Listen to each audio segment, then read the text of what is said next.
How are we all? I hope you're all well. This is Measuring Your Online Success, and I'm Jane. I'll be your digital coach for today. Just get my slideshow view up. Now, before we just start, just let me check that we've had some issues occasionally with the sound quality. I just want to check that everyone can hear me. If you can you please put your hand up? This little hand icon at the side of your screen. Sorry, just fixing this. Yep, we're good now. Yep, can see some hands going up. Just a few more if you can hear me. Just put your hand up. Okay, everyone's hands have gone up. Great. All right, let me just get my slideshow back and we'll begin. I've muted everyone. We always do this, a little housekeeping before we start, just to make sure that you don't get distracted by everybody else's background noise, because if you're in an open office or whatever, it can get a bit annoying for people. So I have muted you all, but if you do have a question, do feel free to ask it. Type it into the question panel that you can see on your control panel. There's a little box called questions. Just type it in there. I will try and pause once or twice as we go through if I can see there's a lot of question marks coming up on my panel, and try and answer them as we go. As always, if I don't get to you during the webinar, of course, feel free to stay on the line and we can chat to you, or I can type back to you after the webinar. If you do have to go, that's also fine. I can have a look at the list later on this afternoon, and we'll get back to you by email, and if it's something I think will interest everyone, I'll do a broadcast email. Okay, so let's begin. Measuring your online success. Yeah. So when we've been through this webinar, you should be able to understand why measuring online activity is important. Why do we measure? Some of the things that you can measure, and some of the more common free tools. I think there's one paid, but I think it has a free trial or a freemium model for measuring your online activity. So why do we measure things in digital? Well, if you are measuring how well your online channels are performing, that might be your websites or your email or your Facebook or Twitter or any of your other social media, your online advertising, anything, activity that you're doing online, you can measure it. And of course, if you can measure what you're doing, then you can see if it's effective or not. You can see how many people came to your website. You can see how many people did or didn't do what you wanted them to do on your website. You can see how many people click through on your ads compared to the number that you served and the amount you paid. And so you can work out from there, did that ad work? Did a lot of people click? Of those people who clicked, did a lot of those people actually book something? And so because you have all this wonderful data at your fingertips, you can find out how effective your online activity is being, and obviously improve it over time. The other reason why it's really good to measure things in digital is that if you aren't sure about your market, or you aren't sure about your offer or your campaign or your key messages, whatever, you can test a little bit, spend maybe 10% of your budget, or email maybe 5 or 10% of your database before you start, and just see what kind of response you get. And if it works really well, then go ahead and spend the rest of your budget. If it didn't work so well, then maybe do another test with a bit more of your budget or a bit more of your database and try something new. Or start with a theory and test that theory against two different sets of data. And you can kind of have a bit more of an educated guess if you're not actually sure. You know, if you don't know much about your audience or your offer or whatever, not sure how it's going to go, you can do a little test with a small amount, and then if it works, great, spend the rest, and you're more likely to be successful than if you kind of were just flying blind. So we measure to improve, and we measure to test and get the best outcome possible with the data that we've got. Yep. Or put simply, use your digital measurement data to help you spend less time and money getting more customers. If you know what works, and you will develop a picture over time, we wouldn't expect you to know everything on your first day, but over time, if you measure your activity and keep a log and keep examining your activity as you go, you can figure out what works over time, and therefore you'll be more efficient both with your time and your money. So what sorts of things can we measure? Well, you can measure pretty much anything on digital. It just depends on how much time you've got, how available you are to look at your your data and you know how kind of interested you are in it too. You can measure traffic to your website, see who's coming, where they've come from and what they're doing on your site, and if it's what you want them to do. Find out places where they're falling off your website and maybe fix those. You can measure responses to any of the content that you're sending out to your audience, so things like any advertising you're doing or any search engine marketing, paid search. You can get reports from that and see how your ads are performing and whether you've chosen the right keywords and how your landing page is going. You can measure email campaigns. If you send a lot of emails out, you can see how they went as well. Sorry about that. You can measure pretty much anything on your social media, on your Facebook or YouTube or Pinterest or a few others, and you can obviously measure sales as well. So all this data is going to be very useful in helping you get a picture of your potential and current customers and sending out messages and offers and things that are going to get them to respond. But you can measure pretty much anything online, just depends on your available time and interest. Here's some of the things we're going to have a quick look at today: Google Analytics, Google Adwords, email, social media, in particular Facebook. On Google Analytics can help you measure most things that are happening on your site, pretty much anything. It's got to be a very sophisticated tool over the past year or so, even more so than it used to be. Many improvements. It's still free, and if you don't have it on your site, I presume that most of you do, but if you don't, now is a really good time to have a look at getting it on your site, because you can get so much valuable visitation data and user data, so much information about what's happening on your website and the people that are coming. It's really worth it. So some of the specific things you can measure: how many people are new to my site versus how many returning. You can measure page views, how many pages they looked at and which ones. You can measure the time they spent on the site. You can measure what we call unique visitors, which is in effect eyeballs. You can measure what is driving traffic to your site, and you can measure if people are what we call the bounce rate. If people are coming to your site and leaving without doing anything else, that's probably a problem. And you can measure what was the last page they viewed, and you would want this to be something like your conversion page. So these are some of the things that you can measure on analytics, and I'll take you through that in more detail in a minute. Google Adwords, which is reports that you get from your paid search campaign. You can measure impressions. You can measure how many people clicked on your ad, which is when you pay. You can measure of those people that clicked on your ad, how many people, what we call converted, actually bought something. So you can see, was it worth spending money on that campaign? I spent, excuse me, sorry. I spent, I don't know, $100 and I got 3 bookings out of it. Yes, it was worth it. You can measure the click-through rate, the number of click-throughs versus the number of views. Excuse me a sec. Sorry, just a dry throat. And what that cost you, and therefore you can measure your return on investment. From the amount of I spent on this search engine marketing campaign, was it worth it? Did I get bookings at the end? So that's a very powerful tool for you to see what worked in your AdWords and maybe improve as you go and tweak a bit. With email, you can measure things like delivery. Did my email actually get into the inbox of people, or did it get into the junk folder, or just get stopped at the ISP? Of the ones that were delivered, how many got actually opened? And if your open rate is low, you can try some things to encourage people to open your email. You can measure how many people clicked on a link in the email, and things like how many people forwarded it to a friend. And so you can compare of what it cost you, how much you spent to send it out, and what kind of return you got.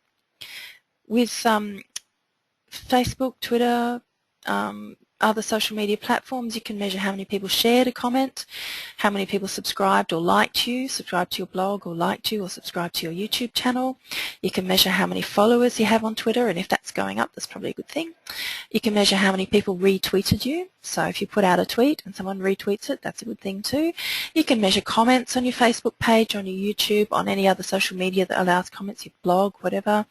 Links to your page, and pins or repins if you're on Pinterest. So these are all very valuable data, and with all this data we can answer the question, how effective are we being online?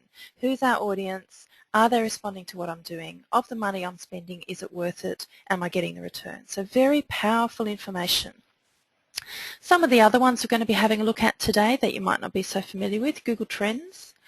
With Google Trends you can compare search terms, you can see what's trending, you can check your locality and region, And you can, if you're starting to optimize your website, you can check that you've got the right words in there, and it can suggest keywords for you if you're not sure where to start. If you're thinking of starting a paid search campaign or starting a new paid search campaign, it can also suggest keywords to start with there too that you could buy.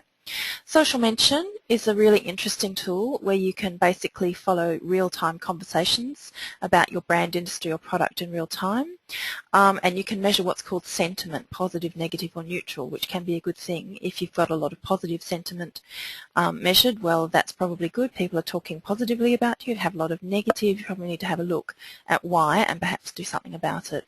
And you can also find what we call key influencers or tastemakers, people who have a lot of fans, who have a loud voice, who you want to make sure are saying the right things about your product. Make sure they're happy customers.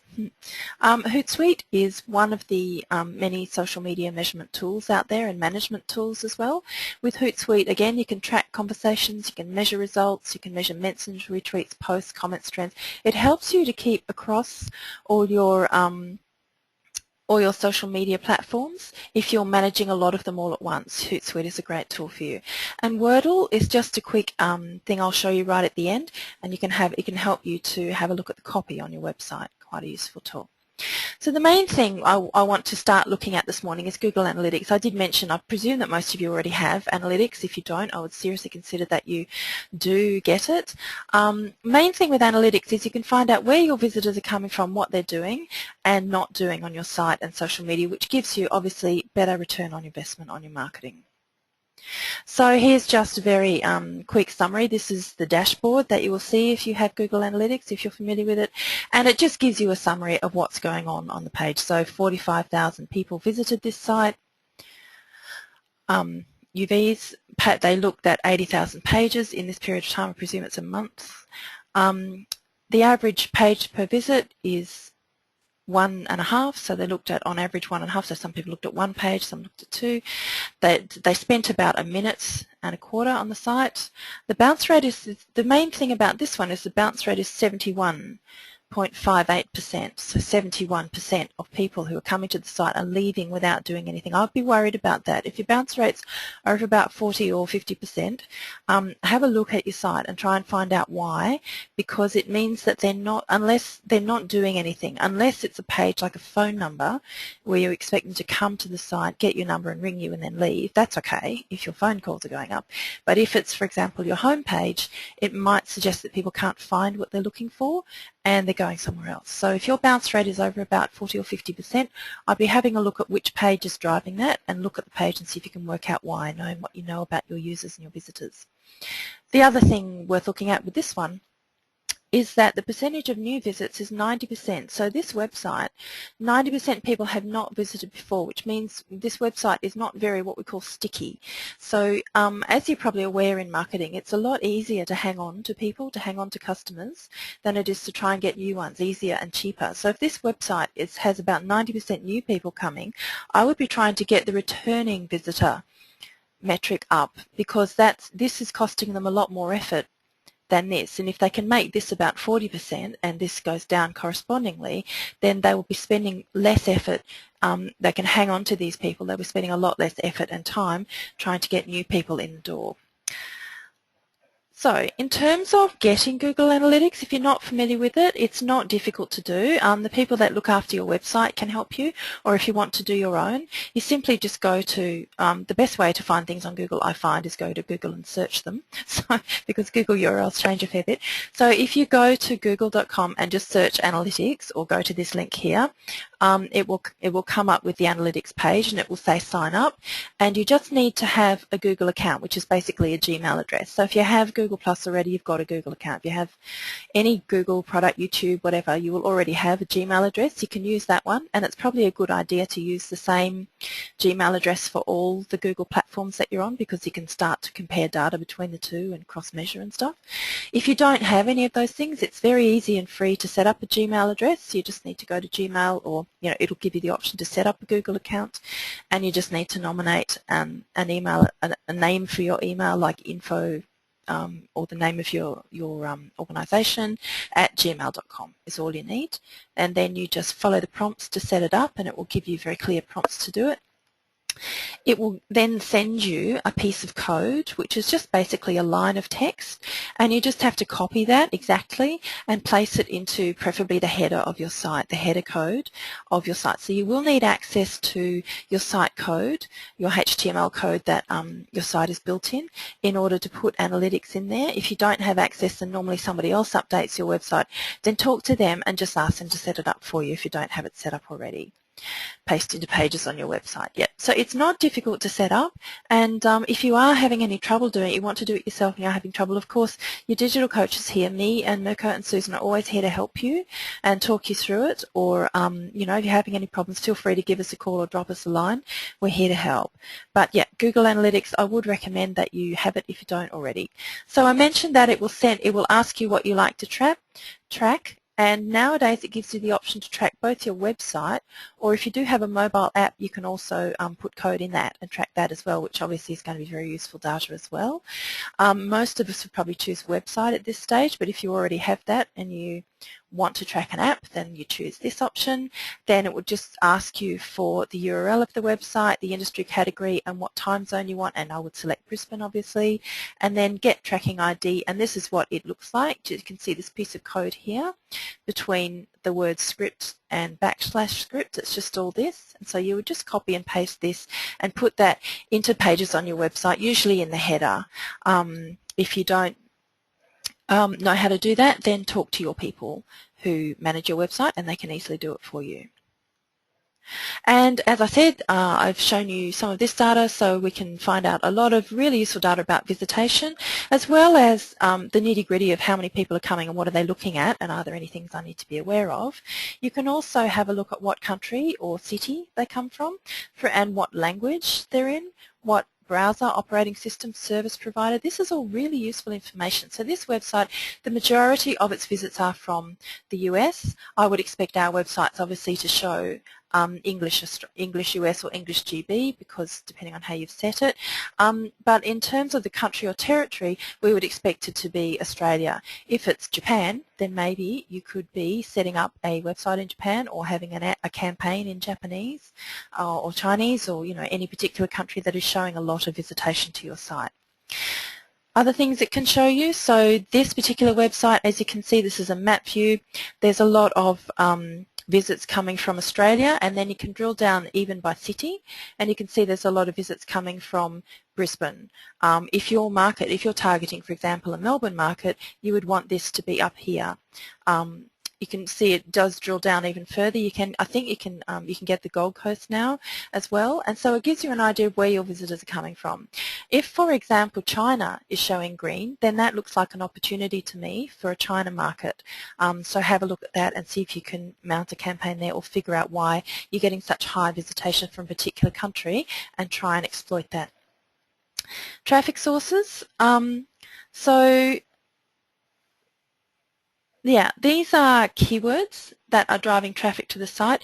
This is increasingly becoming the norm with keywords, not provided. And what this is it's very recent. It's only about 2 or 3 weeks ago. Google made all searches secure, and so it won't track your keyword data as much as it did. A lot of keywords will come in through what we call not provided. So it's a bit harder to get keywords from your site, but there are other tools that you can use. It can also show you things like where your traffic's coming from. So this website is doing really well in their organic search. 22,000 visits are coming through organic. This is direct, is people typing in the URL directly. It's also getting visits from before the news, Yahoo, Bing, Facebook, Red Dice Creations, Make Use Of, and a mobile Facebook account. So if there are websites here that kind of ring a bell with you, apart from Google, you'd expect Google and any social media platforms to be here. But if there are also websites here that ring a bell with you and you don't have a relationship with them, maybe there's an opportunity there for you to advertise, for example, a little bit on those websites, or form some kind of strategic partnership if they're not a competitor to you. Opportunities here for partnerships, for advertising, and at the very least for seeing the success of your social media and your search engine optimization. The other thing it can show you is now mobile traffic versus full screen traffic. So for example, Google used to say just yes, no with mobile, but now it's actually telling you how much of your traffic is coming from a desktop PC, how much is coming from a mobile, and by that they mean phone, and how much is coming from a tablet, which is really quite useful. So for example, this website, most of its traffic is coming, and its new visits is coming from an Apple iPhone or iPad. So there's a clear message here that says this site should either build a purpose mobile site or go into responsive design if they're going to build a website and make sure their site can be viewed on Apple tablets and Apple phones, and do things like avoiding flash, making sure that the site that they build works well and is optimized well for the Apple operating system and for a small screen, an iPhone screen, because you can see the largest number of the visits coming from an iPhone. So have a look at your analytics and see, is it mostly iPhones that your website's coming from, or is it more like these ones, which are all Android platforms? Apple, iPhone, iPad and iPod Touch will only have the iOS system, which doesn't accept Flash and does a number of other things. All these other ones are Android. So one way or another, I think this site needs a mobile site of some description. This particular site should build for Apple, i.e. no Flash, but you could also be thinking about, if you're thinking about, for example, building an app, this will give you an idea of whether you should build just an Apple iOS app or build it for both platforms and launch on Google Play as well as the App Store. So again, lots of useful information about visitation to your site. So in summary, you can find out who's coming, where are they from, what else do we know about them, what are they looking at, are they responding, any problems or roadblocks in your site, for example. If most of your traffic is going swimmingly until it gets to your booking page and then they fall off, then that tells me something about your form. If it disappears, if you have a third-party booking engine, something like SiteMinder or the Booking Button or one of those, and you can't track you know, when it disappears from your site into that Booking Button, that is quite common, and I understand. But one of the things you could consider doing is talk to them about having what we call a thank you page, which is a kind of a confirmation page that happens, you know, when someone has booked and submitted and paid and everything, they get a thank you for booking, your details are blah, you know, this is the confirmation of your booking. If you can have that in your site and tag that with your Google Analytics, at the very least you can see people are going through your site, disappearing into your booking engine, Booking Button, but your thank you page is about the same number of visits, and that will give you an idea about how effective it's being. Yeah, and any changes or improvements you might need to consider. Okay, I have a question here. I'll just take a minute. And should we use Hootsuite? Yeah, good question. Thanks, Gary. Gary's asked everyone, should we use Hootsuite? I heard that Facebook wants organic posts and will reduce the reach of going through Hootsuite. Yes. Good question. It does prefer what we call kind of genuine posts, which are actually from people. So if you have the option, nobody's actually measured it, but everything I read says that visitation and links are stronger from actual being posted directly rather than coming from something like a management tool like Hootsuite. However, you know, we're all time poor and we're all busy, and it won't penalise you too much. It just won't count them as such stronger links. So if you're busy and you haven't got any time and you've got a really busy week coming up, then you might have no option but to kind of load up your posts in Hootsuite and just send them out, you know, time them to be sent out and to go when you're busy serving customers or doing checkout or, you know, out on the boat or whatever. You mightn't have any option but to do it. If you possibly can just post directly, that is always a better solution, but it isn't always possible. So it's probably not much of an answer really, Gary. I'm sorry, but what I would do, again, is post from Hootsuite and see what kind of insight reach you get, and just post then from, you know, yourself and compare the two and see what's going to work better for you. Sometimes it's an unfortunate reality that that's actually just what we have to do, and it's important. It's impossible not to, given that we're all, you know, time poor and under-resourced and things. Okay.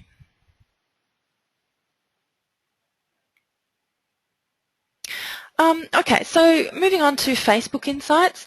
This is Facebook. The reason I was about a minute late with our webinar is Facebook has just changed its Insight platform, so I was running to get the right screenshots for you all to make sure that I had up-to-date information. So this is now what Facebook Insights looks like, and they have it's a much broader platform. It's pretty much, from what I could see, still the same data, but it's just organised better in the one place. So we have these tabs across the top.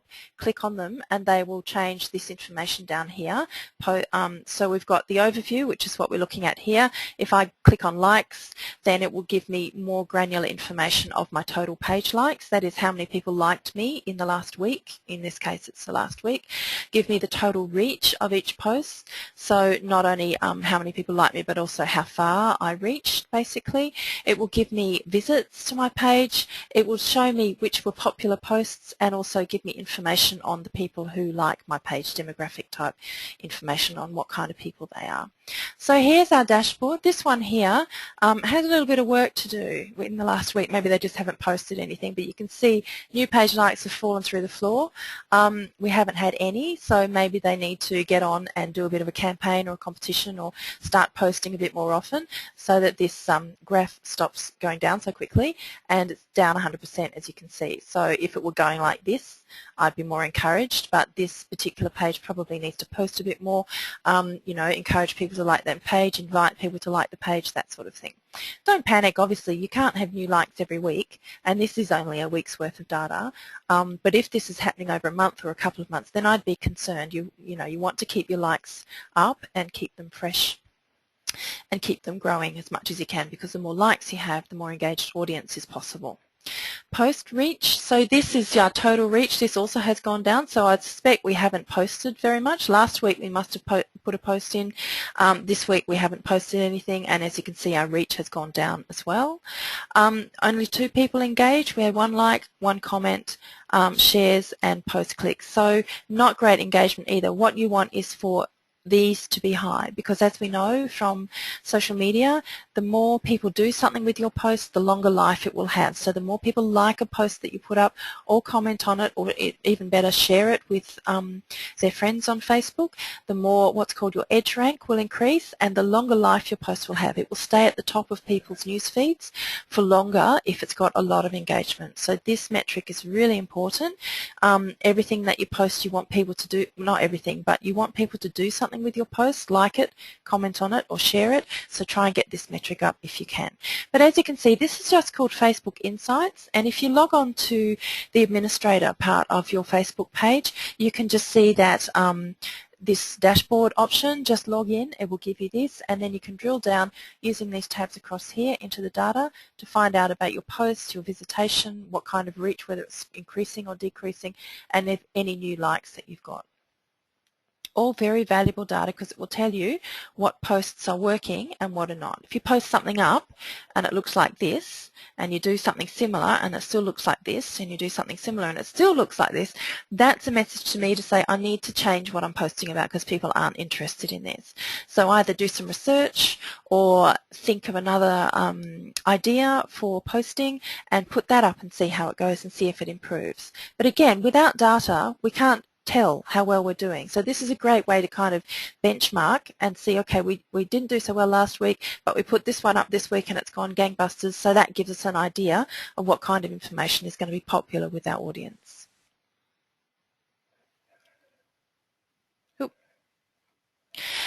So this tab here will show us all about our fans, and so if I click on that one, this is the kind of information I can get. This is only a very small amount of it. There's a lot more information available, but you can see that this particular Facebook page is kind of 56% women, 43% men, so kind of almost average for Facebook. It's quite young, this audience, so age 25 to 34, age 18 to 24, 35 to 44. So as you can see, about 28, 38, about almost half of their audience is under 45. So that can tell us that, you know, we need to be targeting kind of a younger audience, whereas if your 55 to 64 over 60 was very high, if you're e.g. a grey nomads kind of product or a retirement kind of product, then you know, that would be, if that's who you are, then you would want this 55 to 64 or 60 and over to be quite high as well. And if you're targeting this here, then that might be a bit of a worry. Always bear in mind that this is also the largest group of people who are on Facebook anyway in the world, so you would expect it to be a bit higher. But just check that is, when you're reading this stuff, of what you know about the people that come to you at the reception desk, or, you know, book your tours that you talk to over the phone or whatever, and think, is it the same? If it's not, then you could either try and get more of them, or you could use Facebook to reach a new market. One of my colleagues in a bank ran a competition, and they got a massive amount of likes, something like about 60,000, but they were all apparently women in Inner Melbourne, which is really interesting because they don't have a branch in Inner Melbourne. So some useful insights for them there. What do they do with that market? Do they try and exploit it, or do they run another competition that's kind of more close to their market? Other things that Facebook Insights can show you, so if I click on this Posts tab here, it will show me this kind of information. Now, because I don't want to give away any proprietary data, obviously I've blocked out. This will give you the title of the post that you put up. So this post number 1 was put up here, and it's the type of post from a desktop or a comment or whatever, who we're targeting. So whether we're targeting the public or just a very small group. The reach, this will give us, if you hold your mouse over here, whether we paid for this or whether it was organic, the amount of engagement, and right in this metric report, it can give you the opportunity to boost that post, so to pay to have that post boosted. So again, very useful information, because you want to make sure, obviously, that your engagement is high here. So these 2 posts, I would say, were pretty successful. These 3, not so much. So I would look at this post and look at this post and think, what were they about, and then perhaps increase that subject matter in my future posts. This one and this one, the ones in the middle, I would perhaps try again, one more, and if it still doesn't have very high engagement levels, then I would drop it and try something else. So as you can see, a lot of really useful information. How far did your post go? How many people engaged with it? Which were the most successful posts? So if you know which post is successful, then obviously you can try more of the same, and you can also experiment. You think, I think my audience might be interested in this kind of stuff. I'll just put up a post a couple of times and see what happens. And if nothing happens with it, do it a couple of times at different times of the day. If nothing happens with it, then obviously you weren't right. But if something does happen with it, then that can confirm that you were right, and you can post more of the same. So the talking about this metric equals engagement, which equals a wider reach. If people are engaging with your post, then obviously they're liking it, so their friends are seeing it, so you get a much wider reach. Popular posts create more of the same, but also check the comments. That's just a little caveat, because we're dealing with machines here, so they're not going to put any human judgment on it. So you might have a highly engaged post, but all the comments could be complaints and negative things. So just be careful. Check the popular posts, but just check the comments as well, and check that the reason it's got a lot of comments is not because everyone's complaining, which I'm sure isn't the case with your organisations, but it's just good to check the comments as well and check they're all positive. Yep. So moving on to email marketing now. What can we track in email? Did our email make it into the inbox? Did it get stopped by the spam filters? That's the first thing I'll be looking at. Of the ones that made it in, how many people opened it, the open rates. You would want your open rate to be as high as possible, because there's so much stuff in people's inboxes now that it's hard to get your open rate up. But try and have very compelling, interesting subject lines. That's the first thing people see in order to get the open rate as high as possible. Once you know that, the next thing to check is click-through rates, on how many people clicked through from a link in my email to my site, to my landing page. Did that email work? Did it entice people to click? The other thing I'd be looking at, once you've checked all those things, did it get there? Did people open it? Did they click on something? Then, of course, conversions or bookings of the people that clicked on it. What we're really in the business for is sales. So how many people of those, that fabulous click-through rate, which might be 90%, did 20% of them book something? Did I make any money at the end of the day? So this is the thing that we really want to check, conversions and bookings. How many people forwarded it to a friend can indicate interest as well. The other thing that's really useful to check with emails and also with Facebook Insights as well and your social media is you can see if there is a good time of day or a good day of the week to be sending. You can experiment over time, sending at different times and on different days. Check your email reports and just you might see that, I don't know, Thursday at 11 o'clock in the morning is a good time to send because people are thinking about the weekend. Or you might see Tuesday after dinner is a really good time because people are fed up with their jobs by Tuesday and they've still got the rest of the week to go and they're looking for a holiday. I don't know. But you can kind of experiment with different days, different times with what you think might work and just check it through your email reports, and if something is getting a much higher open and click-through and conversion rate than another time or day, then I would kind of adopt that as my time to send because that's clearly when people have got time for you and they're interested in you. And of course unsubscribes. Don't panic if people unsubscribe from your email. It probably doesn't mean they hate you. It probably just means their inbox is full. If, however, you do send an email and you get 50% unsubscribes, I'd have a look at the email and see if you can figure out why. Another useful metric. Okay, so YouTube. Little bit on YouTube Insights now. So you can see here, this is our last Digital Ready webinar on promoting YouTube, and this information is publicly available, so you can get this on your own YouTube videos and also on your competitors if you want to. You can just go to any YouTube video and this information should be available unless they've blocked it off, which is not often. So this one's got 139 views, which is nice. It's got 1 like, which is even nicer, and no haters, which is even better, so nobody hates us. This is just basic information. We've also got 61 subscribers. What you can do then is click on this little graph here, which will give you a bit more information. So this isn't okay, this isn't that video, it's just some generic stuff, but I'm just showing it to you that once you click on that little graph, you can figure out who's watching your videos, where they're from, and how they're engaging. So you can figure out things like, views. There were 12 views over time, and this tells you when the most popular viewing time and day was, how much of it they watch. So if it's a 14-minute video, and people are watching 14 minutes, that's a good thing. If it's a 20-minute video and people are watching 2 minutes, that's probably not a good thing. I'd have a look at the format of my videos and make sure they're interesting and engaging. It gives you countries they're viewing from, which again, like analytics, can be really helpful, and how many referrals, where people are coming from. So did it come from YouTube, did it come from mobile app and direct traffic, or from outside YouTube? So again, very useful information as to who's watching, where they're coming from, and how they're engaging with your videos. You can use this to improve the subject matter of your video. If it's maybe too long, perhaps you could cut them shorter if people are dropping off halfway through. If they're coming again from a particular country or a particular website, there's an advertising opportunity there. So a lot of really useful information here. Adwords. This is another really useful piece of tracking information if you are in search, paid search. So this can tell me what is happening with the campaigns that I have in market. How many ads were served, how many clicks I got. You can see that probably this one is the most successful one because it got 4 clicks. My click-through rate is 26%, which is not bad, and this is how much it all cost me on average, cost per click.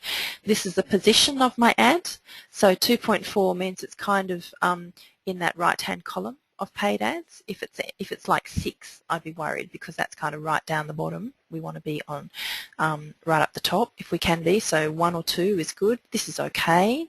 This is great. This means it's come at the top of all the organic search results as well. And I haven't set up conversions in this one. I didn't set it up with Google Analytics, but you can do that as well to see of the people that clicked on my ad, how many people viewed my page, and how many sales did I get from that. You can figure out what did each sale cost me, can I get the same number of sales for less, and things to look at are your ad wording, your landing page, your keyword selection, and your daily budget. So these are all campaigns, and if I drill down here it will show me which the most successful ads are, and so if some of them are not performing at all, then I could just turn them off and create some new ones. It tells me what keywords are working, so I can perhaps boost some keywords and get rid of other ones.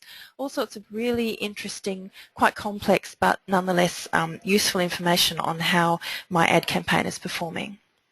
The other thing to look at is what we call quality score, which is a score out of 10 that you can get, which basically determines two things. Firstly, the position of your ad, how high up the page it appears, and secondly, how much you will pay for the clicks that you get. If your quality score is high, you will pay less for traffic. Quality score needs to be higher than 4 and higher than 3, but don't panic if you look at your AdWords and it is 4 and 3.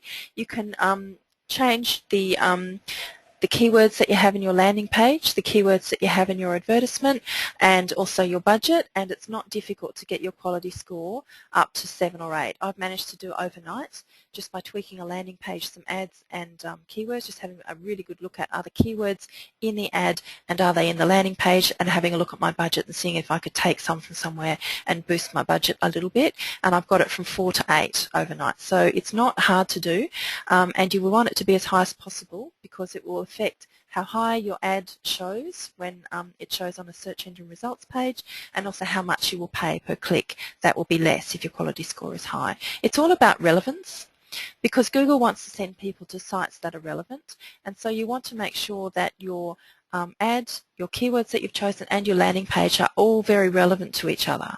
That way your quality score will be high. Yeah. Another one, AdWords keyword tool.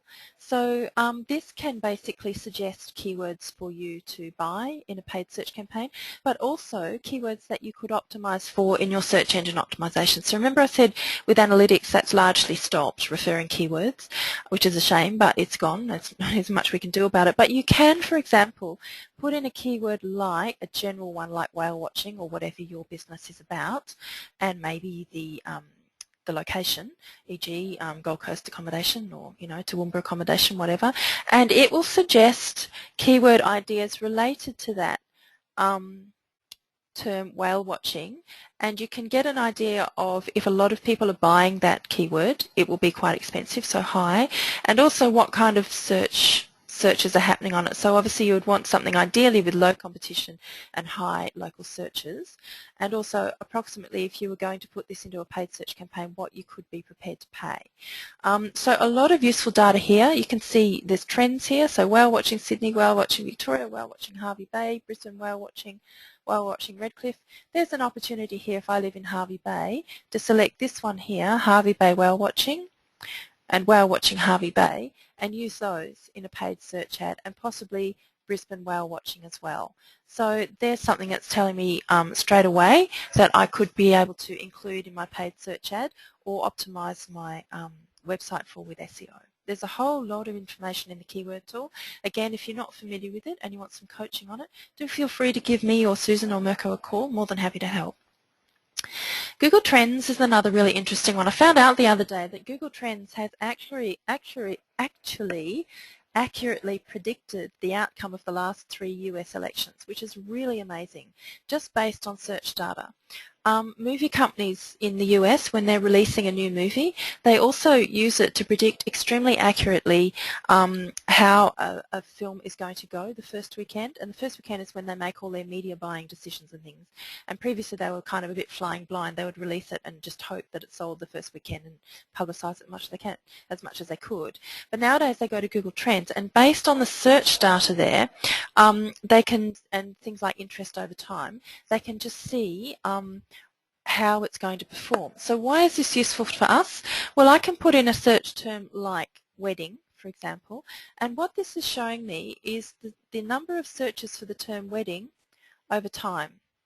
And you can see there's a bit of a spike here, and there's a big spike here.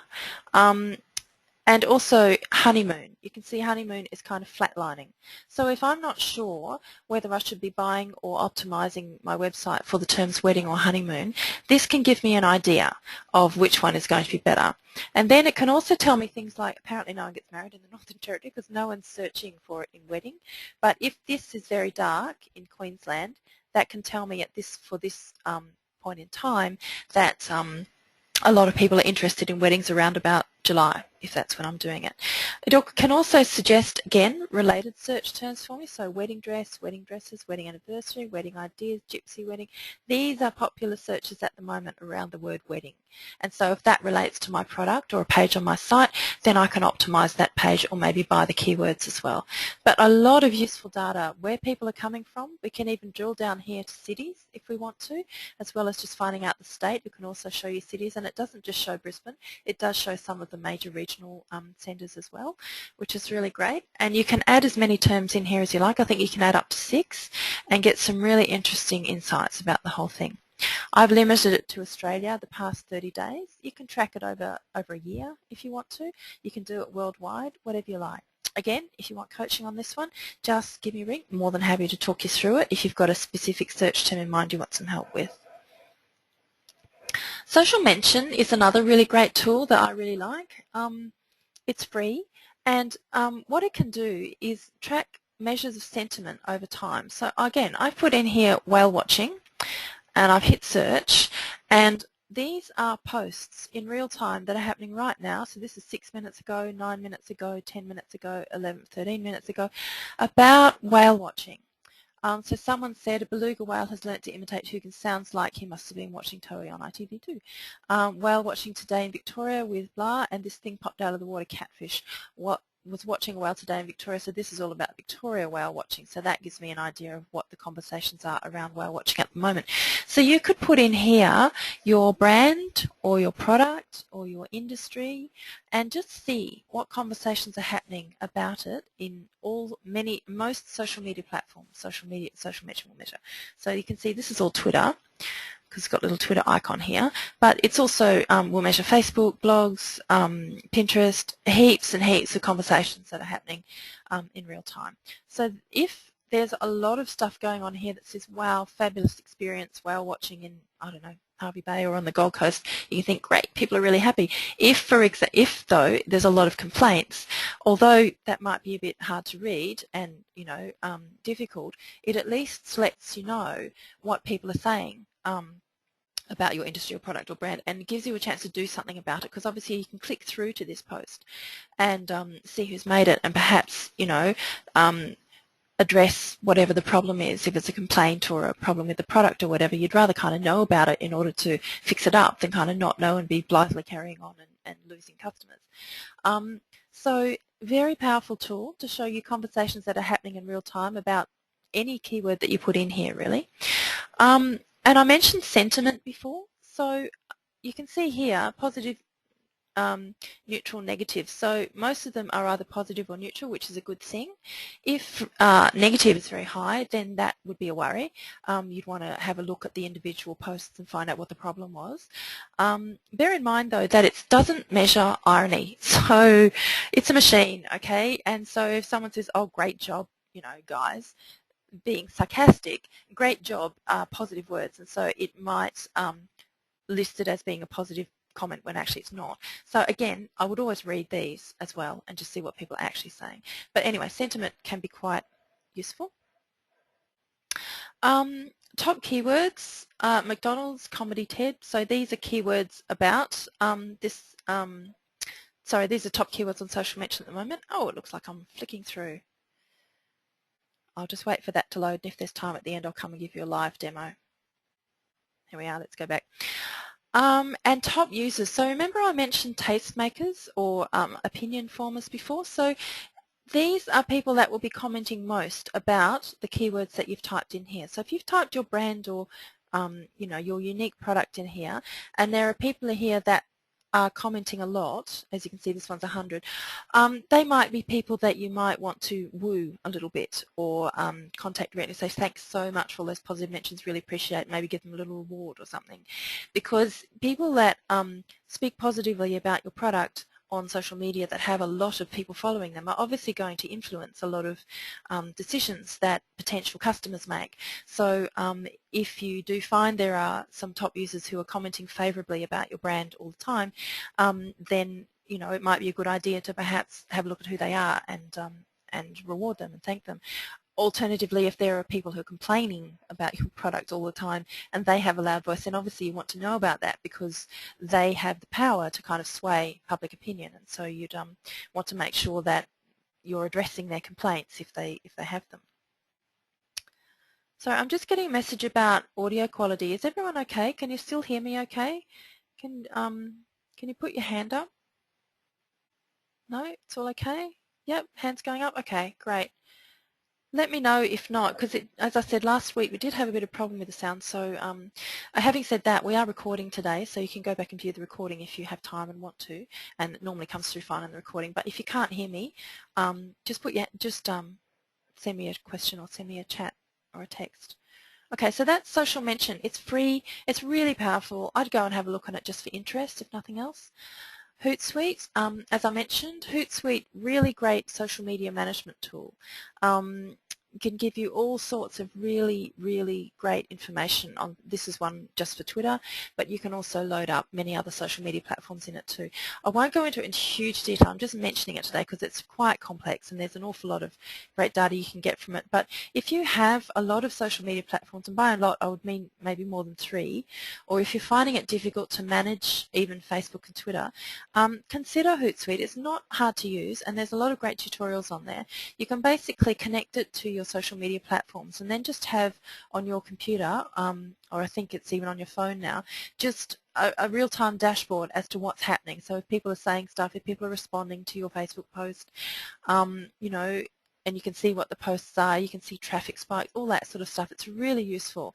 And you can set up keyword alerts for competitor information. So you can set up maybe a competitor name and see what's going on in the conversation about them as well. So a really, really great tool for managing social media.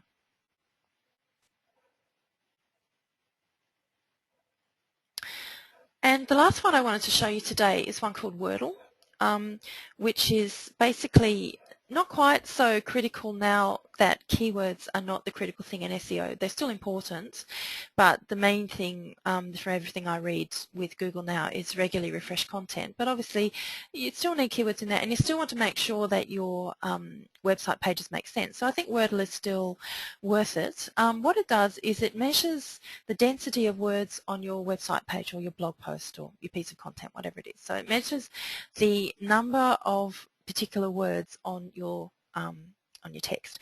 So this is Air New Zealand, and they had a page about travel insurance, and as you can see they've optimised this page really well because the word travel and the word insurance are the largest.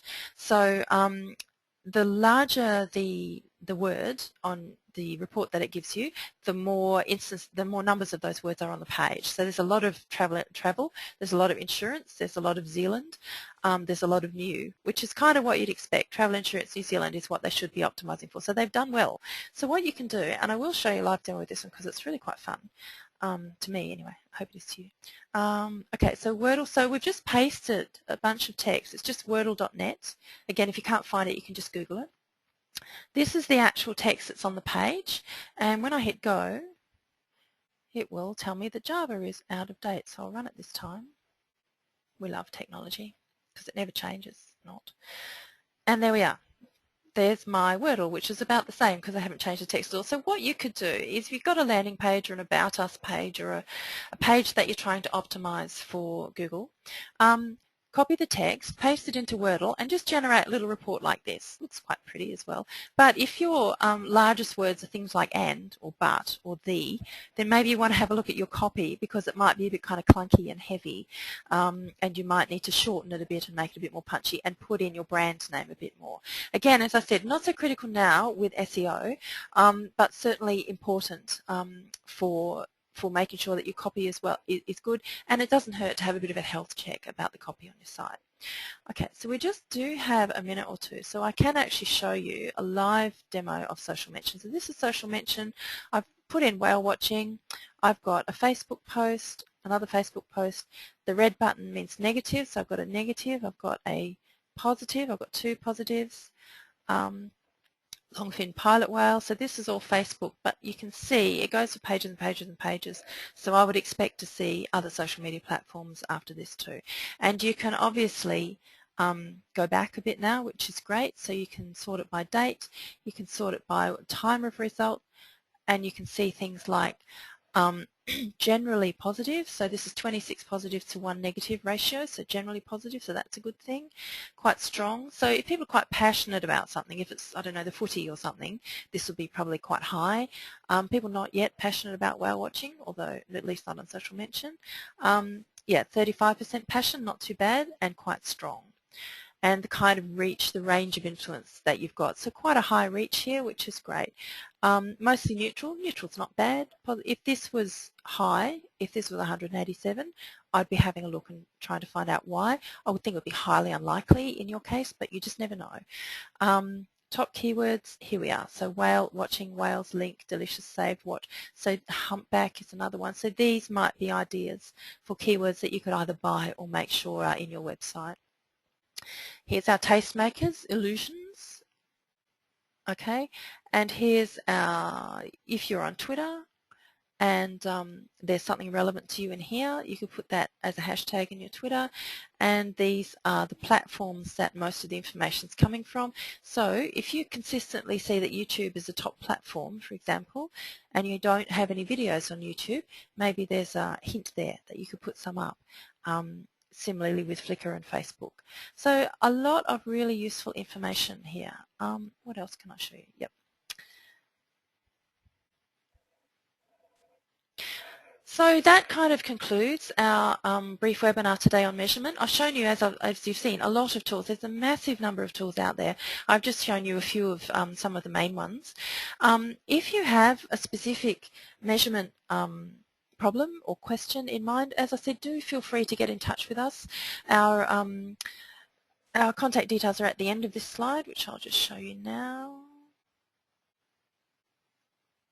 There we are. There's me and Susan and Mirko. Jot down our phone number, or you can just Google us and you'll find us, 35355800.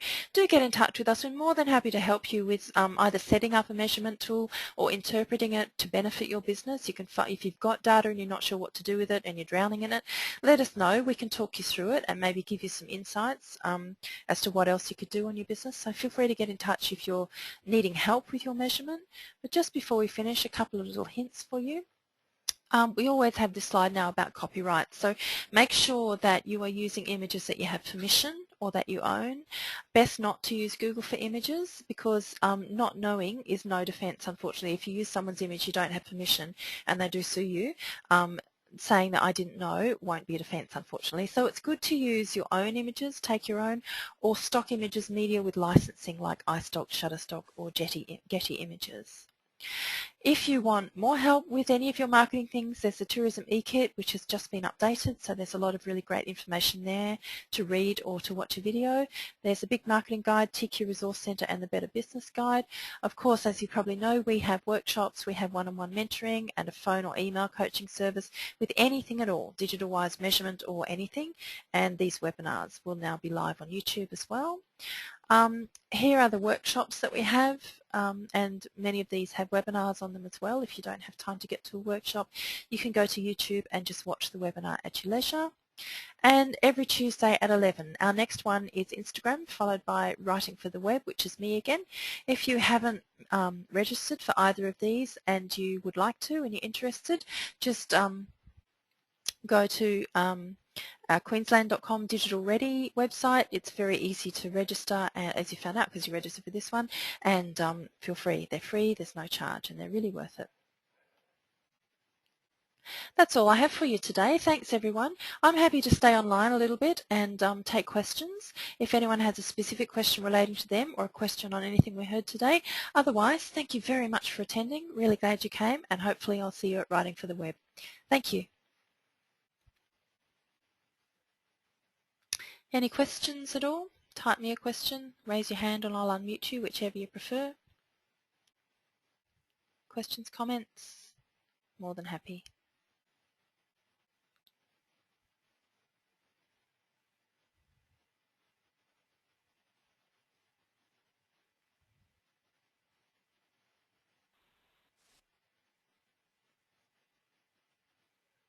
If you have a question, just type it into your question page.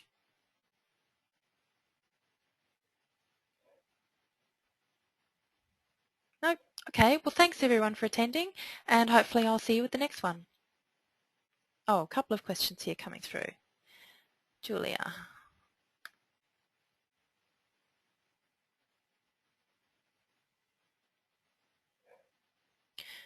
Should we use Hootsuite?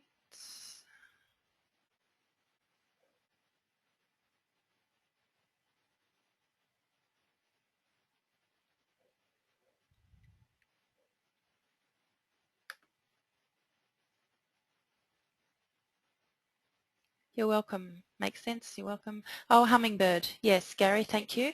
Yes, Hummingbird is the latest Google change. And it is a long string of similar changes, starting with Panda and Penguin. And basically, from everything I read, the upshot of it is, as I said earlier, keywords not so critical now, although still important, but regularly refresh content on your website is the best thing that you can do to help with your search engine rankings. So whether that's updated specials page or a blog or an updated page, photos with captions with text underneath or something, make sure you don't let your website sit there for 6 months because it won't help your rankings, and don't rely on links or keywords anymore because they won't help as much either.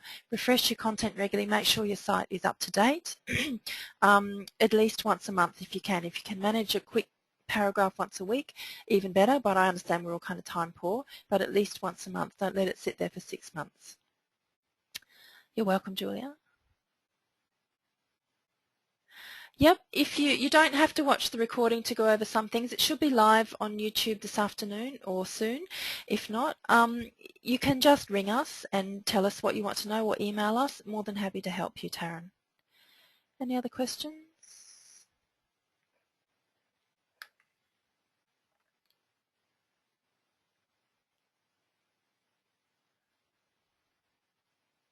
Nope.